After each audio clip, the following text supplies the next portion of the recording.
আমি এখন আছি উড়িষ্যার ডুবলাগুড়ি এবং বাগদা বিচে। আর সকালবেলা যখন এই বিচে এসেছিলাম না, তখন অনেক জল ছিল, ঢেউ ছিল, স্রোত ছিল। আর এখন বিকেল হয়েছে, এখন বিকেলবেলা এসছি সানসেট দেখব বলে।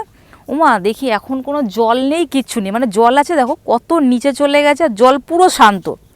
সকালবেলা যখন এসছিলাম কি ঢেউ ছিল, বাপরে বাপ, বিশাল ঢেউ ছিল। এখন দেখো কোনো ঢেউ নেই, কিচ্ছু নেই।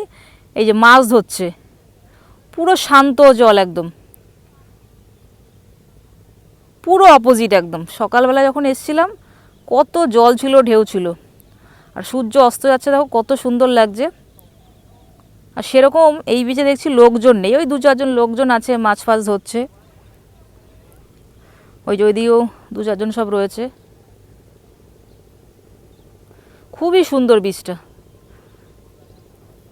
তবে মানে বিচ যে এত শান্ত হয় আর এত দূরে চলে গেছে জলটা, মাছ ধরছে, বলতে পারো আমি এই প্রথম দেখছি এরকম। দীঘা ফিঘাতেও গেছি কিন্তু এরকম ভিউ আর কি পাইনি। আর সানসেটটা দেখো কত সুন্দর লাগছে, খুব সুন্দর লাগছে। এখনও সানসেট হয়নি, আরও পরে আর কি হবে, তখন আরও বেশি সুন্দর লাগবে। আর মোটামুটি আধা ঘন্টা পরেই পুরো নিচে চলে যাবে একদম, এই গাছগুলোর ভিতর দিকে চলে যাবে, দেখাই যাবে না তখন আর। খুবই সুন্দর লাগছে।